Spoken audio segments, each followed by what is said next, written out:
Je cède maintenant la parole à Pierre Thérault, vice-président opération ingénierie. Pierre vous présentera les caractéristiques de l'étude d'impact, hypothèse de travail conservatrice ainsi que les infrastructures du projet. Pierre. Je vais donc vous présenter l'équipe de réalisation de cette étude et vous parler du cadre et réglementaire de l'industrie minière. Je vais également parler des hypothèses de travail très conservatrices qui ont guidé cette étude tout au long de sa réalisation.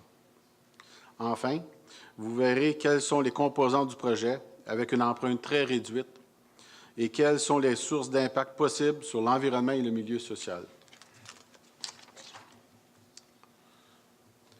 Cette étude a été pilotée chez Ressources Stratéco par ma collègue Caroline Hardy et moi-même, avec la participation du personnel de Stratéco. La collecte de données présentée dans le document a commencé dès l'automne 2007. Pour évaluer les impacts, les experts conseils de Stratéco ont travaillé à partir d'hypothèses de travail extrêmement prudentes. Ce qu'on entend par hypothèse prudente, c'est que toutes les évaluations d'impact ont été faites en fonction des pires scénarios. Pour chaque type d'impact, les experts conseils ont exagéré les conséquences négatives possibles pour l'environnement et pour la santé humaine. Par exemple, pour évaluer les impacts sur l'eau, ils ont surestimé les rejets dans le lac Matouche et ils ont utilisé une eau de mine simulée. Cette eau n'était pas réaliste, car ses concentrations d'uranium sont très élevées. Pour évaluer les impacts sur la santé humaine, ils ont surestimé l'exposition aux contaminants radiologiques et non radiologiques, comme si une personne sur le site était exposée 24 heures sur 24 pendant tout le projet, ce qui est impossible. Pour évaluer l'exposition humaine aux contaminants cancérigènes, ils ont supposé d'une durée d'exposition d'une vie aux concentrations maximales estimées en période opérationnelle. Les concentrations additionnelles générées par le projet sont prévues comme étant très faibles et virtuellement imperceptibles des conditions existantes.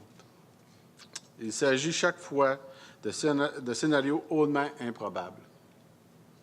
Le but de cette approche conservatrice est de réaliser une étude d'impact sur l'environnement avec une barrière de sécurité importante qui permet d'éviter en tout temps de dépasser les normes prescrites par les lois et règlements en vigueur.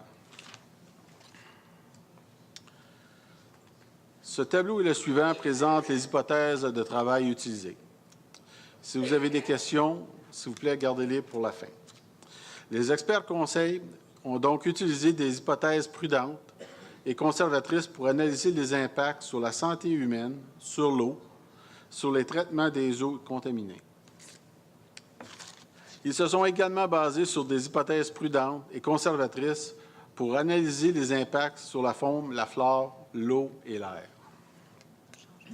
Pour la phase d'exploration avancée, le projet Matouche va nécessiter des infrastructures de surface et des infrastructures souterraines.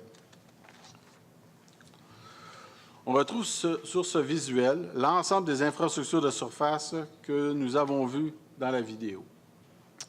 Les aires d'accumulation de stériles, qui sont ici.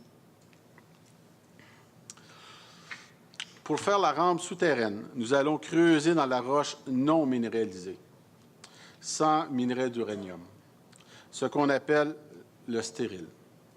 La roche stérile sera remontée à la surface et placée dans la halte au sud, qui est ici.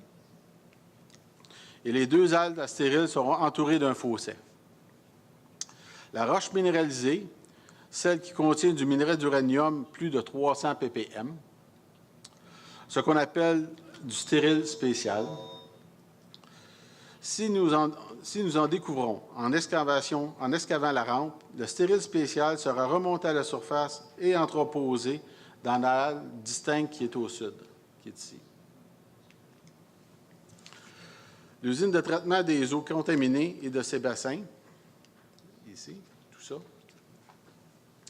Les eaux contaminées sur le site proviendront principalement des travaux d'excavation de la rampe et de la campagne de forage d'exploration minière. Cette eau sera dirigée vers un bassin de sédimentation souterrain avant d'être pompée à la surface. L'usine sera inspectée chaque jour. Le parc à résidus, le parc à pétrolier, qui est ici, excusez.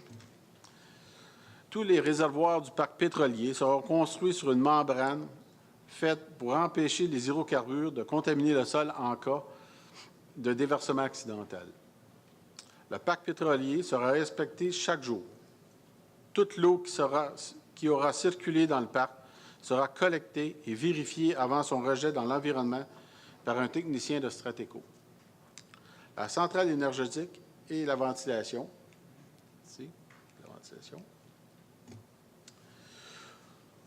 La centrale énergétique va alimenter le système de ventilation et le système de pompage et toutes les infrastructures de surface. Le système de ventilation va permettre d'évacuer l'air vicié vers la surface pendant les activités d'excavation et de forage. Ce système sera muni d'un système d'alarme en cas de défaillance de la ventilation. Aucune activité d'excavation dans la zone minéralisée et le forage de définition et d'exploration dans le minerai ne sera fait tant que le système de ventilation permanent ne sera pas complété.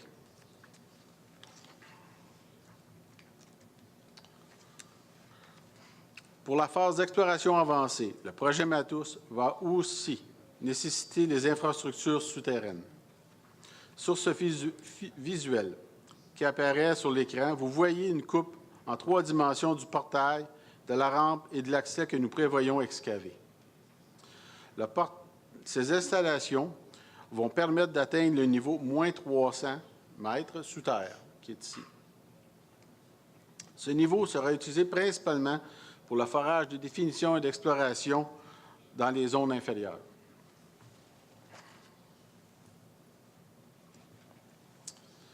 Au cours des 2 prochaines années, l'accès au site de Matouche se fera par avion via la piste d'atterrissage, par la route d'hiver qui suit le chemin Eastmain et éventuellement par la route 167, la route des Monts Otish.